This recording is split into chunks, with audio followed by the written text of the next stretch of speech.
یہ دو مقاصد تھے، عدلیہ پہ قبضہ یا اسٹفنگ آف دی ججز جس کو کہتے ہیں، اور پہلا مقصد میں نے آپ کو بتا دیا. اب جو دوسرا آپ نے کہا کہ اب 28ویں کے چرچے، 28ویں آئینی ترمیم میں سے صرف ایک ٹارگٹ ہے، یہ میں آپ کو بتا دیتا ہوں، مارک مائی ورڈز، وہ یہ ہے کہ 12 نئے صوبے بنائے جا رہے ہیں. آپ کے صوبے سے شروع کر لیتے ہیں. ٹھیک ہے. جو وہاں صوبے بنائے جا رہے ہیں، ایک کراچی ہے، دوسرے کا نام ہے سندھ، تیسرے کا نام ہے مہران. اس کے اوپر جو نون لیگ کو ساری سیٹیں دے کے آج کی ڈیٹ میں جب میں آپ سے بات کر رہا ہوں، پیپلز پارٹی کی کوئی ضرورت نہیں رہی نون لیگ کو، سمپل میجورٹی ان کے ساتھ آ گئی ہے. اور پھر سودے بازی کے ذریعے سے آزاد کشمیر کی ایک گورنمنٹ جس میں سارے لوٹے جو پاکستان تحریک انصاف کے تھے لوگ، ان کو بنا کے ایک پارٹی ایسی جس کے پاس 12 سیٹیں تھیں، اس کو 38 سیٹس دے کے اس کو اب بنایا گیا ہے ایک نیا وہاں پہ پرائم منسٹر. یہ وہ سودے بازی ہے جس کی وجہ سے 28 کانسٹیٹیوشنل امینڈمنٹ ہو رہی ہے. اچھا، پھر 2 صوبے بننے لگے ہیں بلوچستان میں، ایک گوادر ہے. سر یہ تو رپورٹ آ گئی.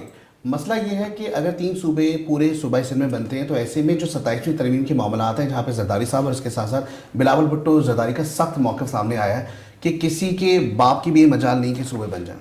نہیں، وہ کسی کے باپ کی یہ مجال نہیں ہے کہ اس کی مخالفت کر سکے. اس کے لیے استعفیٰ دینا پڑتا ہے. استعفیٰ دینے کے لیے اندر نا، یہاں کہتے ہیں نا ٹائیگر ان دی ہارٹ چاہیے.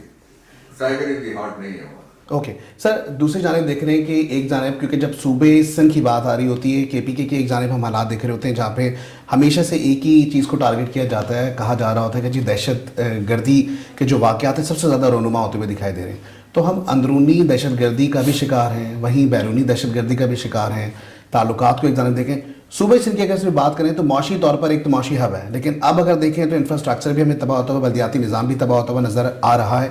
ایسے میں سر کیا سمجھتے ہیں کہ صوبوں کی تقسیم واقعی میں ضروری ہو گئی ہے؟ دیکھیے، اس میں بحث کی جا سکتی ہے. کچھ جگہ تو ضروری ہے ڈیسینٹرلائز کرنا چاہیے، ٹھیک. دوسرا یہ ہے جو لوگ بیٹھے ہوئے ہیں، یہ تو ان کی ذمہ داری تھی کہ کراچی کو 1948 والی کراچی رہنے دینا تھا نا. آج جو انہوں نے بنا دی 1857 کی جنگ آزادی سے پہلے والا کراچی ہے. اس وقت جو سہولتیں تھیں ہمارے پاس 46 میں، 47 میں، 48 میں، وہ اب نہیں رہی. اور اس کا سبب وہ جو صفائی ستھرائی تھی وہ نہیں رہی، جو اس کا امیج تھا نہیں رہا. روشنیوں کا شہر تھا، وہاں رات جاگا کرتی تھی، وہ بھی نہیں رہا. تو یہ کسی ایک دن میں تو نہیں ہوتا نا. کہتے ہیں وقت کرتا ہے پرورش برسوں، حادثہ ایک دم نہیں ہوتا. اس کو بھی برسوں نہیں، اشروں لگ گئے. اچھا، ایک دوسرا یہ ہے کہ جو پاکستان میں دہشت گردی ہے اس کی سمپل وجہ ہمیں آئیڈینٹیفائی کر کے قوم کو بتانا چاہیے، اور بالکل بھی اس بات سے تعرض نہیں برتنا چاہیے کہ کوئی مصلحت ہے. دیکھیے، یہ دہشت گردی شروع ہوئی تھی ضیاء الحق نے جب امریکہ کے کہنے کے اوپر افغانستان کے اندر ان کا جو بھی سسٹم تھا، ایک علیحدہ ملک ہے، ہماری بلا سے بھائی آپ اپنا کام کریں. ہم نے ساری دنیا کے نان اسٹیٹ ایکٹرز پاکستان میں بلائے اور ان کو ٹرین کر کے ہم نے افغانستان کے اندر ایک فورس کھڑی کی جس کے ذریعے سے ہم نے ڈی اسٹیبلائز کیا افغانستان کو. اچھا، اس کا فال بیک کیا نکلا؟ یہ ساری وہ جو پراکسی وار تھی اس کا فال بیک یہ نکلا کہ اس وقت 2 پراکسی جنگیں اور پاکستان کے سامنے کھڑی ہیں جو آنکھوں کے آنکھیں ملا رہی ہیں ہماری. ایک ہے جس کو میں جنگ باگرام کہتا ہوں، I want to come on record, اس لیے کہ 1 گھنٹے کی فلائٹ پہ یہ امریکہ کے صدر جو ڈونلڈ ٹرمپ ہیں ان کا بیان ہے کہ 1 گھنٹے کی فلائٹ پہ جو چائنا کے نیوکلیر اثاثے ہیں، یونان ان کا پروونس ہے، اس کے اندر، اور وہ کہتے ہیں کہ اس لیے مجھے باگرام چاہیے. اب وہ چاند مانگے گا تو چاند آپ اس کو اتار کے دیں گے زمین کے اوپر.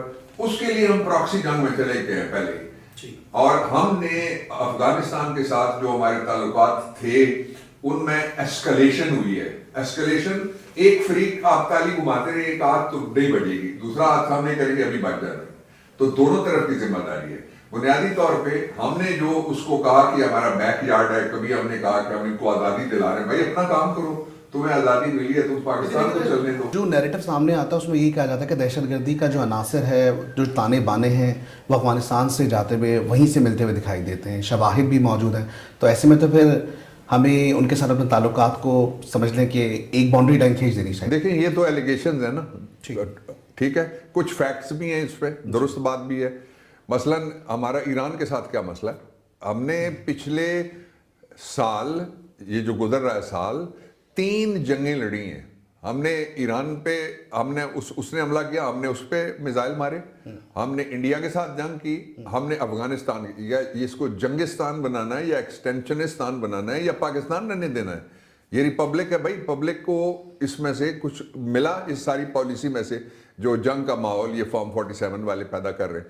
اچھا یہ سارے وہ ہیں جو ایک ذرا سی بات ہو تو یہ بھاگ جاتے ہیں ملک سے باہر, ان کے اثاثے ہیں, پاکستان ان کی چراگاہ ہے, یہاں سے یہ چرتے ہیں, جگالی باہر جا کے کرتے ہیں. ان کے سارے انٹرسٹ ملک کے اندر نہیں ہے. بڑے سے بڑا آدمی ریٹائر ہوتا ہے, کہتا ہے میں کسی کو میلی آنکھ سے نہیں دیکھنے دوں گا آپ کی طرف, اگلے دن پتہ لگتا ہے آنکھ دھو کے وہ باہر بھاگ گیا رات 2 بجے کی فلائٹ سے. سر ایک لفظ استثناء تو سنا تھا اور ہم دیکھتے تھے کہ استثناء دی جا رہی ہوتی تھی, کبھی 1 سال کی 2 سال کی کچھ چھوٹ دی جاتی تھی. اب جو ٹرمینالوجی سامنے آئی 27ویں ترمیم کے حوالے سے تا حیات استثناء, سر اس کو کس طریقے سے آپ دیکھیں؟ یہ تا حیات بھی تایا حیات رہے گا, اور تا زیادہ دیر ان کی ظاہر ہے بڑے عمر رسیدہ ہوتے ہیں, اس لیے یہ بھی نہیں زیادہ چل سکتا. لیکن اس کی ایک ہسٹری ہے جو آپ نے بہت اچھا سوال کیا ہے. جو استثناء پاکستان کے موجودہ نظام میں دینا شروع ہوئے ہیں, سب سے پہلے استثناء دیا گیا SIFC کے اہلکاروں کو, جو آپ نے انویسٹمنٹ کے لیے ایک بنائی تھی. انویسٹمنٹ امن ہوگا تو سیاسی استحکام ہوگا تو پیسے ہوں گے تو بجلی ہوگی تو گیس سستی بنگلہ دیش کے مقابلے میں یا انڈیا کے مقابلے میں ہوگی تو ہم مقابلہ کریں گے نا انڈسٹری میں, اور کوئی آئے گا ادھر. انویسٹر کہاں جاتا ہے؟ جہاں اس کو منافع ملے, نمبر 2 حفاظت ملے, تیسرا وہ سکون ملے کہ ایک تسلسل ہے پالیسی کا اور اس میں کوئی گڑبڑ نہیں ہونے لگی. جہاں حکومت اپنے معاملات کے علاوہ, حکومت ملکی معاملات کے علاوہ اور پبلک کے معاملات کے علاوہ باقی سارے کام کر رہی ہے اپنے, تو اس صورت میں استثناء پہلا SIFC کو ملا, اب باقی عہدیداروں کو ملا. جو 27 امینڈمنٹ کی طرف آپ نے اشارہ دیا, بالکل درست. میں 2 سوال جو آپ کا زیادہ آپ دیکھے جاتے ہیں, مجھے پتا ہے کراچی میں, میں سوال 2 رکھنا چاہتا ہوں. مجھے دنیا کا کوئی ایسا دستور بنا دیں جس کے اندر, یعنی constitutional country who, constitution of the world, ابھی آپ گوگل کریں گے کتاب بھی آپ کو مل جائے گی, جس کے اندر یہ کہا گیا کہ اس آدمی کے خلاف کبھی کوئی پرچہ ہی نہیں ہو سکتا. ٹھیک ہے. اچھا دوسرا یہ بتا دیں کہ جہاں یہ کہا گیا کہ ساری زندگی پرچہ نہیں ہو سکتا, میں اور آپ بھی بندے ہیں, کسی سے ایکسیڈنٹ ہو جاتا ہے, وہ ریٹائر ہو گیا, سروس سے نکل گیا, پریزیڈنسی سے نکل گیا, کسی سے کوئی اور جرم ہو جاتا ہے, تو یہ تو اس طرح کا استثناء پہلے تو شریعت کے خلاف ہے, پھر کانسٹیٹیوشن کے خلاف ہے, پھر اقوام متحدہ کے جو چارٹر آف ہیومن رائٹس ہے اس کے خلاف ہے.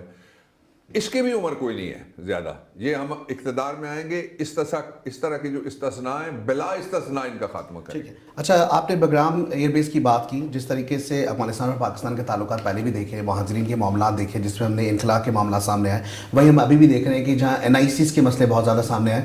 تو سوال یہ پیدا ہوتا ہے کہ گزشتہ جو ادوار میں حکومتی ادارے گئے ہیں, تو کیا یہ ان کی کارستانی ہے جس کی وجہ سے جو NICs کے جو نظام میں ہمیں چینجز نظر آئی ہیں, جہاں افغان مہاجرین جو ہیں ان کے NIC جو ہے وہ ہمیں بنے ہوئے دکھائی دی؟ دیکھیں یہ تو اس وقت حاضر سروس لوگ بیٹھے ہوئے ہیں نادرا کے اندر, وہ بتائیں نا یہ کون ذیلی شناختی کارڈ افغانیوں کو پاکستان کے بنا کے دے رہا ہے. اس وقت جو پہلے قیمت 4,000 10,000 ہوتی تھی, اب 3 لاکھ روپے ہے. اور دوسرا یہ جو آپ کہہ رہے ہیں نا کہ افغانی سارے واپس جا رہے ہیں, یہ بالکل جھوٹ ہے, صدی کا سب سے بڑا جھوٹ ہے. اسلام آباد کے اندر ہزاروں لوگ موجود ہیں, ان کو ذیلی شناختی کارڈ کس نے دیا؟ میں اور آپ تو دینے سے رہے. سر یہ آن ریکارڈ آپ بات کہہ رہے ہیں کہ نہیں جا رہے؟ ہزاروں. اور سب سے زیادہ پتہ ہے کس کے پاس ہیں؟ جتنے قبضہ گروپس ہیں ان کے ساتھ جتنے بھی گارڈ ہیں وہ ساری افغانی ہیں. ٹھیک ہے. اچھا بگرام بیس کی ہم اگر بات کریں تو سر آپ نے جو بگرام بیس کا نام لیا, تو کیا ایسا ہے جو پاکستان اور افغانستان کے تعلقات خراب ہو رہی ہیں, افغانستان کے ساتھ جو پاکستان کے معاملات ہیں, جو جنگ کا معاملہ ہے, اس کے پیچھے صرف جو معاملہ ہے وہ امریکہ کی بگرام ایئر بیس کا ہے؟ یار نمبر 1. نمبر 2 مجھے یہ بتائیں, آپ کراچی سائٹ اوپر گیا یا نیچے ہے؟ کراچی کا کاروبار اوپر گیا یا نیچے ہے؟ سارے پاکستان کا کاروبار نیچے ہے, سارے پاکستان میں نوکریاں نیچے ہیں, سارے پاکستان میں پروڈکشن نیچے ہے, سارے پاکستان میں زراعت نیچے ہے, صنعت نیچے ہے, حرفت نیچے ہے, اور سارے پاکستان میں پروفیشنلزم بھی نیچے ہے. لوگ بھوکے مرتے ہیں, جو آپ عام آدمی کی بات کریں اس سطح پہ پہنچ چکے ہیں. ہمارے پاس پیسے کتنے جو ہم جنگ کے لیے لگائیں گے؟ یہ کس نے ہمیں مشورہ دیا کہ امریکہ کی جنگ ہم اپنے گلے میں ڈال لیں؟ باگرام کے علاوہ دوسرا کوئی ایشو ہی نہیں ہے. اچھا مطلب امریکہ کی جانب سے کچھ نہ کچھ سپورٹ ہو رہی ہے جس کی وجہ سے ہم سپورٹ نہیں ہو رہی. ہمارے پاکستان میں ہمیشہ امریکہ والے آن ریکارڈ ہیں کہ ہم ڈالر دیتے ہیں اور ان سے جو مرضی کرا لیں. آپ کو یاد نہیں ہے کہ اٹارنی جنرل نے میں کتنی بڑی گالی دی تھی بحیثیت قوم, یہ پیسے دو پتہ نہیں, پھر میں وہ کہہ نہیں سکتا لفظ اس کے. اچھا پھر ایک کتاب چھپی ہے نو ایگزٹ فرام پاکستان, اس میں وہ کہتے ہیں فلاں فلاں فلاں فلاں طبقے یہ جو ہے یہ تو ایک باٹل کے اوپر بھی شاید کی کہہ لیں جو کراچی سے پکڑی گئی تھی, ایک چیف جسٹس نے پکڑی تھی. اچھا وہ باٹل یا وہ کہتے ہیں جی ان کو ویزا دے دیں اور ان کے دونوں نام رکھے ہوئے ہیں پتہ نہیں کیا کیا. تو اس لیے یہ کہنا کہ کوئی جینون ہماری لڑائی ہم لڑ سکتے ہیں ان حالات کے اندر, قوم جس فوج کے پیچھے دنیا کی بڑی سے بڑی فوج لیں, پہلے قوم اکٹھی ہوتی ہے پھر جنگیں جیتی جاتی ہیں پھر لڑی جاتی ہیں جنگیں. اس وقت صورت یہ ہے کہ قوم کے اتحاد اور اتصال کا ایک نقطہ باقی رہ گیا پورے پاکستان میں, اس کا نام ہے کانسٹیٹیوشن. اس کو کوئی مانتا ہی نہیں ہے, اس کو پاؤں تلے روندا جا رہا ہے اور اس کو کہتے ہیں یہ کاغذ کا چیتھڑا ہے. ٹھیک ہے, لیکن دوسری جانب ایک اور چیز ہے جو ایک عوام میں تاثر دیا جا رہا ہے, عوام کا یہ تاثر سامنے آتا ہے کہ جی وزیر اعظم شہباز شریف کا جو نام ہے امریکہ کے وزیر جو صدر ہیں ٹرمپ ان کے زد زبان ہے. مطلب مختلف تقریبات میں انہوں نے وزیر اعظم شہباز شریف کا بیشتر بار نام لیا. اسی طریقے سے فیلڈ مارشل آصف منیر صاحب کا نام بھی لیا, ان کی خدمات کو سراہا. تو پوری دنیا میں نام تو ہو رہا ہے نا سر, اس کو نام کہتے ہیں آپ. سر یہ تو عوامی نمائندہ اگر پاکستان کے لوگوں کی حقیقی نمائندگی کا پیمانہ یہ ہے کہ ٹرمپ جیسا صدر, میں انڈر انورٹڈ کاماز ٹرمپ جیسا امریکہ کا صدر اس کا نام لے تو اس نے جتنا اسامہ بن لادن کا نام لیا اور کسی کا نہیں لیا. ٹھیک ہے سر, یہ اشارہ کس طرف جا رہا ہے؟ یہ اشارہ کرپشن کی طرف ہے جو آیا, میں اپنے رپورٹ دی ہے. یہ 5,350 ارب کی انہوں نے کہا کرپشن ہوئی ہے. میرے اور آپ کے سارے پیسے ہم جو ٹیکس دیتے ہیں, یعنی آپ گھر سے چلے آپ نے 4 ٹیکس دے دیے, پتی پہ آپ نے علیحدہ ٹیکس دیا, گیس پہ آپ نے علیحدہ ٹیکس دیا, بجلی پہ علیحدہ ٹیکس دیا آپ نے, اور گاڑی کے پیٹرول پہ آپ نے علیحدہ, یہاں تک پہنچنے تک 4 ٹیکس. یہ سارے بچے بھی دیکھ کے ہیں جو ادھر ادھر کھڑے ہیں ہمارے پاس. اچھا یہ جو پیسے ہیں یہ جتنی کمائی کرتے ہیں یہ ساری جاتی کدھر ہے آخر؟ ٹھیک ہے چلیے یہاں پہ وقت بریک پہ جائیں گے, بریک سے واپس آتے ہیں ہمارے سے جڑے رہیں, دیکھتے ہیں ہمارا پروگرام جس کا نام inside the news. Welcome back to the show. جیسے کہ پروگرام بھی خصوصی گفتگو کا سلسلہ جاری, خصوصی مہمان ہمارے ساتھ موجود ہیں بابر احوان صاحب. بابر احوان صاحب, ظاہر ہے تمام صورتحال سب کے سامنے نظر آ رہی ہے, جس طریقے سے حقائق سے پردہ آپ اٹھاتے ہوئے دکھا رہے ہیں اسکرین پہ. ڈیفینیٹلی ضمنی الیکشن کا بھی معاملہ سامنے آیا ہے. ہم اگر بات کریں خاص کر کے KPK کے حوالے سے بات کریں, دوسری جانب ہم بات کریں تو بڑا ایک مشہور سوشل میڈیا پہ ایک جملہ گردش کر رہا ہے کہ گھر میں گھس کر جو ہے نا وہ سمجھ لیں کہ گھر سے نکالا ہے. تو سر آپ اس جملے کو کس طریقے سے دیکھتے ہیں؟ یہ جملہ یہ ہے مودی نے بولا تھا پاکستان کے خلاف, اور مودی کے یاروں کے گھر سے یہ جملہ پاکستان میں دہرایا گیا ہے. مودی نے کہا تھا پاکستان کو گھر کے اندر ہم گھس کے ماریں گے. یہ 2019 کی بات ہے جب ان کے جہاز آئے تھے, اس وقت کا ڈائلاگ ہے. اب مریم نواز نے یہ ڈائلاگ بولا ہے کہ میں نے عمران کو اس کے گھر میں گھس کر مارا ہے. تو مجھے تو نہیں پتا, ہمیں تو ملنے کی اجازت نہیں ہے, وکیلوں کو بھی کئی ہفتے ہو گئے ہیں, تو مریم کیسے ملی اور جا کے مار کے آ گئی اڈیالہ جیل کے اندر؟ پہلی بات یہ. دوسرا یہ ہے کہ یہ جو جملہ آپ نے کہا, یہ جملہ کیا ان کی ترجمانی کر رہی؟ نہیں, مودی کے یار ہیں نا جی. دیکھیں مودی کو انہوں نے گھر بلایا تھا جب نواز شریف صاحب نے اپنے گھر میں بلایا بغیر ویزے کے, بغیر امیگریشن کے, اور یہ میں آن ریکارڈ بات کہنے لگا ہوں. اس وقت پاکستان کی انٹیلیجنس کا سربراہ باہر کھڑا تھا اور را کا سربراہ جو تھا وہ جاتی عمرہ کے اندر ان کے گھر کے اندر بیٹھا ہوا تھا. یہ تقسیم تھی اس سر, یہ بہت بڑا انکشاف ہے. ظاہر ہے میں نے ذمہ دار آدمی ہوں, میں نے بات کی ہے, میں آئی اون اٹ. اچھا ایک یہ ہوگی. دوسرا یہ ہے کہ عمران خان کہاں ہیں؟ جیل میں. بلا کہاں ہے؟ موجود نہیں ہے. ہم نے کوئی امیدوار کھڑا کیا؟ آنسر از نو. 2 جگہ صرف لوگ جو ہمارے تھے انہوں نے الیکشن لڑا, ایک 129 لاہور میں اور دوسرا جو NA 18, اور دونوں جگہ ہم جیتے ہوئے ہیں. ایک جگہ سے وہ فارم 45 لے کے جا رہے ہیں اور 129 میں سے, اور لوگ پیچھے آوازیں دے رہے ہیں. اور جو جب ہم جیت گئے اور تمام میٹرو سمیت لوگوں نے جو نتائج دیے 13,000 سے لے کے 26 کے درمیان, 24 کبھی ہوا, 25 ہوا, 22 ہوا, لیکن 26, یہ لیڈ تھی عمر ایوب کی بیگم شہرناز کی. اس وقت انہوں نے خندقیں کھودی, اور خندقیں کھود کے پتہ لگتا تھا کہ یہ افغانستان کا بارڈر ہے, پتہ لگتا تھا یہ واگا بارڈر ہے, اس کے پہ خندقیں کھود رہے ہیں. اور پھر انہوں نے ریزر وائرز لگائیں اور نتائج کو تبدیل کیا گیا. یہ الیکشن نہیں تھا میری نظر میں. یہ محکمہ لیبر میں انجمن غلامان پاکستان جو ہیں ان کی بھرتی تھی. الیکشن اور ہوتا ہے. سر دوسری جانب دیکھ رہے ہیں کہ ایک جانب جہاں پی ٹی آئی کی بات کر رہے ہوتے ہیں لیکن دوسری جانب نون لیگ بھی موجود ہے, پھر تیسری جانب ہم دیکھ رہے ہیں پیپلز پارٹی موجود ہے. نون لیگ اور پیپلز پارٹی کے گٹھ جوڑ کے کس طریقے سے دیکھیں, کیونکہ اب ہم دیکھ رہے ہیں اگر بات کریں آزاد کشمیر کے حوالے سے تو وہاں پہ ہم دیکھ رہے ہیں کہ پیپلز پارٹی کی حکومت پیش کی گئی ہے ان کو. اسی طریقے سے گلگت بلتستان کے معاملہ جہاں پہ اسمبلی تحلیل ہو گئی ہے, تو کیا یہ بھی گٹھ جوڑ ہے کہ اب گلگت بلتستان کے اندر جو نیا وزیر اعظم جو بنائے جائیں گے وہاں پہ تو وہ نون لیگ کا ہوگا؟ Thank you. یہ بھرتی ہے نا الیکشن, سوال ہے نہیں یہ بھرتی ہے. الیکشن یہ ہوتا ہے کہ لوگوں کو کچھ پتہ نہیں ہے کون جیتے گا, بڑے بڑے برج الٹ جاتے ہیں, نئے لوگ آ جاتے ہیں, اور الیکشن ہوتا ہے on the strength of the vote.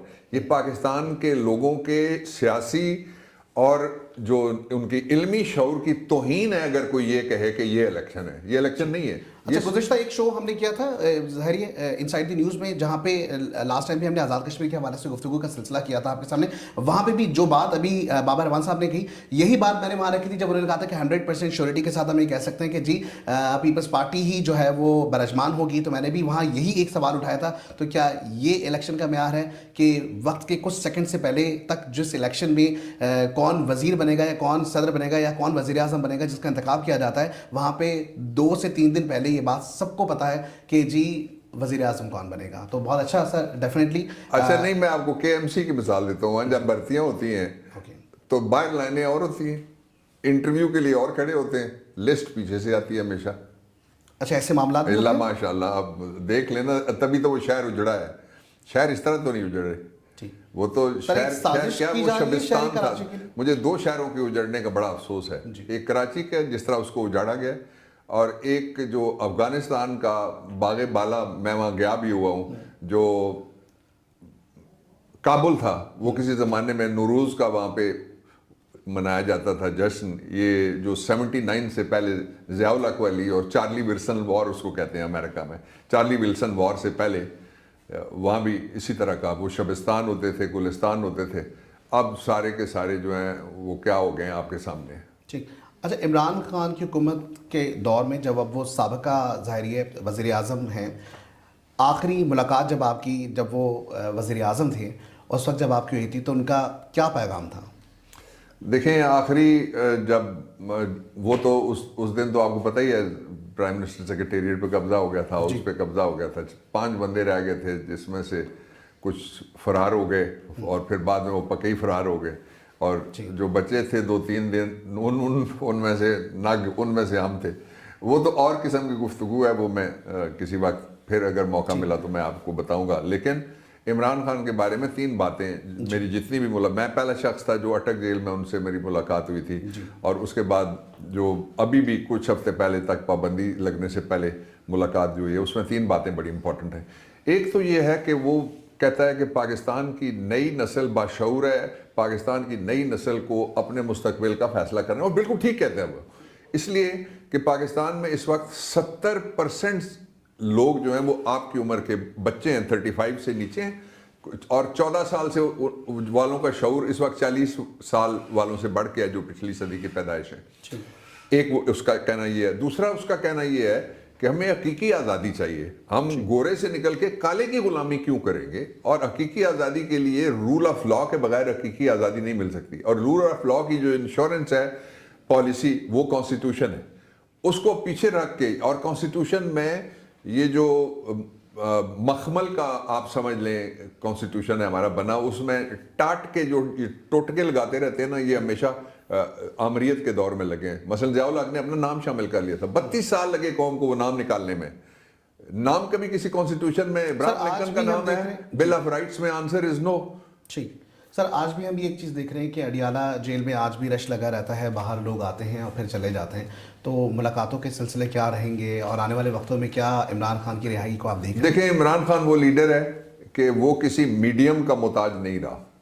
جب آپ لوگوں کے دلوں میں بستے ہیں نا, تو پھر آپ کا سکرین پہ پابندی لگ جائے, آپ کی فوٹو پہ لگ جائے, آپ کے نام پہ لگ جائے, آپ کی سیاست پہ لگ جائے, آپ کے انتخابی نشان پہ لگ جائے, آپ کی سیاسی جماعت کو باہر نہ نکلے, اس سے کوئی فرق نہیں پڑتا. جب بھی الیکشن ہوگا, آپ 3.5 سال سے فارن اگینسٹ پاکستان میں صرف ایک آدمی ڈسکس ہو رہا ہے, اب الیکشن ہوا, وہ جیل میں بیٹھا ہوا, ڈسکس کون ہو رہا ہے؟ عمران خان. کوئی شو نہیں چل سکتا, کوئی کالم نہیں چل سکتا, اور کوئی ٹی وی نہیں چل سکتا عمران خان کی. یا وہ حمایت کرے گا یا مخالفت. حمایت پہ پابندی ہے, اس لیے مخالفت والے جو ہیں وہ جب اپنے سوشل میڈیا اکاؤنٹس پہ جاتے ہیں وہاں ایک اور بات کر کے دوسری بات کرتے ہیں تاکہ ہمیں تھوڑے سے اس سے ویوز مل جائیں. تو یہ جو جتنی منافقت ہے اس کو ختم کرنا چاہیے. پاکستان کو آگے لے جانے کے لیے پاکستان کے لوگوں کے شعور پہ, جس طرح قائد اعظم نے کس طرح سے پاکستان کے لیے کوئی جنگ لڑی تھی, ایک حصہ آرمی کا, برٹش آرمی کا ہمارے ساتھ مل گیا تھا, آدھی مل گئی تھی انڈیا کے پاس. نہیں, یہ بیسکلی 3 لوگ تھے جن کی یہ جنگ تھی. ایک جو بڑے حصے کا بنا پارٹیشن کے بعد وہ موہن داس کرم چند گاندھی صاحب تھے, مہاتما گاندھی جن کو کہتے ہیں. دوسرے قائد اعظم محمد علی جناح تھے جو پاکستان کے لیے لڑ رہے تھے, اور ان کے ساتھ جو ان کے دستے راز تھے وہ شہید ملت لیاقت علی خان. یہ تینوں بیرسٹر تھے. انہوں نے تو اپنے قلم سے, اپنے دلائل سے, اپنے ویژن سے یہ ساری جنگ ہمیں جیت کے دی ہوئی ہے.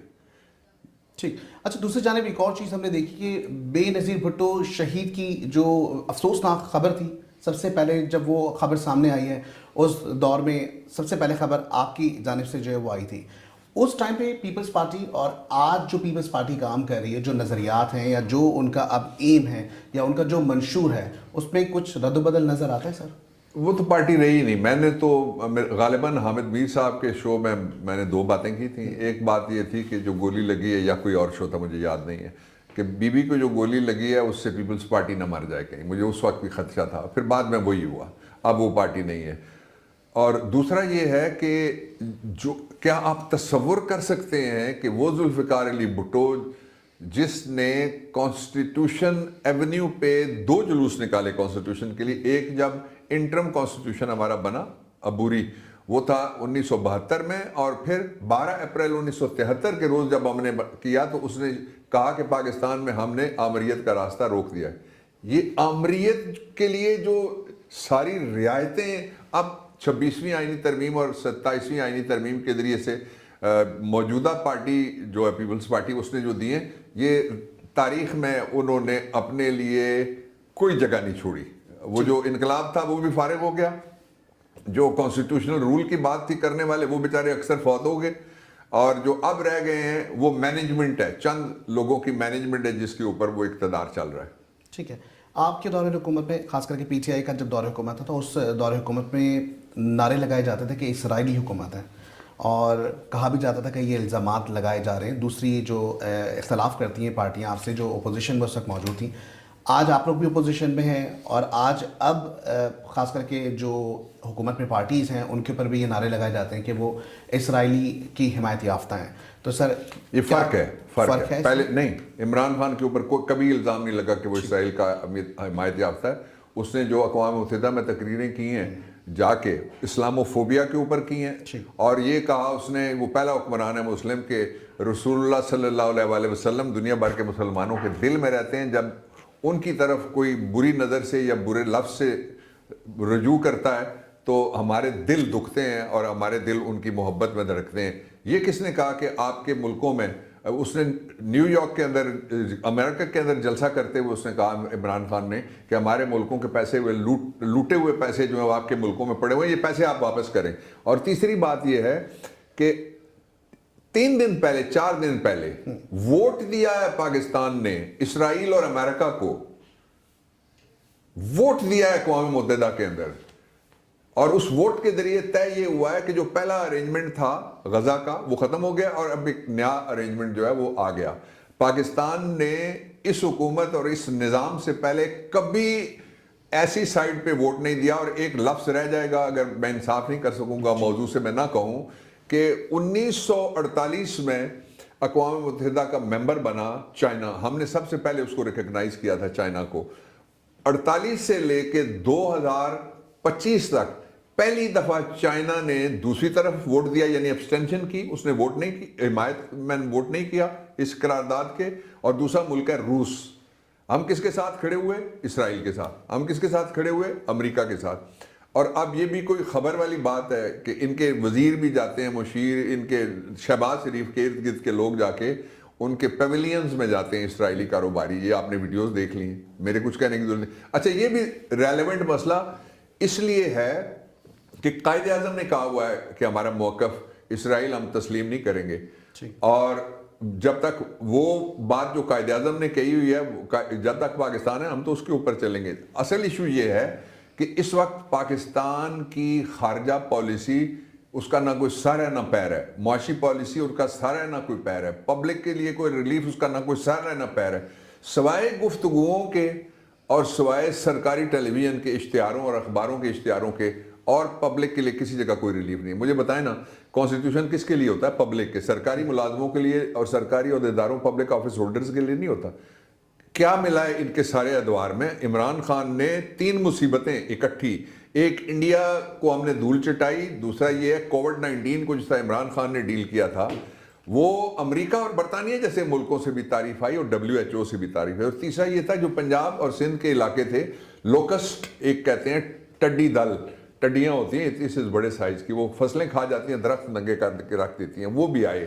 اس کے باوجود اس کی ٹوٹل حکومت 78 سال میں 3.5 سال ہے، اور جو باقی تھے لوٹنے والے، وہ پاکستان کا ان کے لیے چراگاہ ہے جی۔ آپ باہر گئے ہوئے ہیں، میں نے سنا ہے، تو آپ جس محلے میں جائیں گے تو پاکستانی آپ کو بتاتا ہے، آپ کو پتا ہے نا یہ فلانے صاحب کی یہ پراپرٹی ہے، آپ کو پتا نہیں یہ ٹاور فلانے صاحب کا ہے، تو یہ تو لوٹ کے کھا گئے سارا ملک۔ اچھا، دوسری جانب KPK کی اگر ہم بات کریں، ڈیفینیٹلی ہم پورے پاکستان کی بات کریں، KPK کی بات کریں تو ایک تو دہشت گردی کے بڑھتے ہوئے عناصر اب بھی نظر آ رہے ہیں۔ ایسے میں CM صاحب جو ہمارے اب سہیل آفریدی صاحب ہیں، ان کے لیے جو اپوزیشن میں جماعتیں ہیں وہ سرد درد ان کے لیے بنے ہوئے ہیں، تو سر کیا کہیں گے KPK آنے والے وقتوں میں؟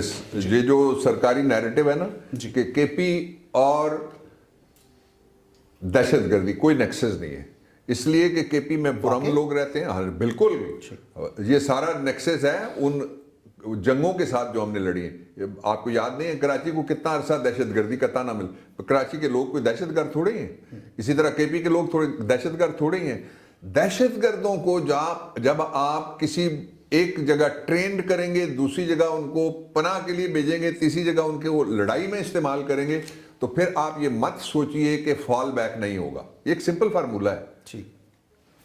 ٹھیک ہے سر ڈیفینیٹلی، کیونکہ وقت ہمارے پاس بڑا مختصر سا ہے اور خصوصی گفتگو جو ہے میٹرو ون نیوز پہ آپ کی اب بھی جاری ہے۔ ہم چاہیں گے کہ جو ہمارے ناظرین ہیں ان کو اور خاص کر کے پورے پاکستان کو جو آپ پیغام دینا چاہیں۔ 3 باتیں یاد رکھنی چاہیے کہ ہم، اگر نذیر اکبر آبادی نے کہا تھا کہ BA کیا، نوکر ہوئے، پینشن ملی اور مر گئے، روٹی کھانا زندگی نہیں ہے، اپنے علاوہ اپنے لوگوں کے اجتماعی مفاد کے لیے زندہ رہنا یہ اشرف المخلوقات ہونے کا ثبوت ہے۔ دوسرا، پاکستان میں سویلین سپرمیسی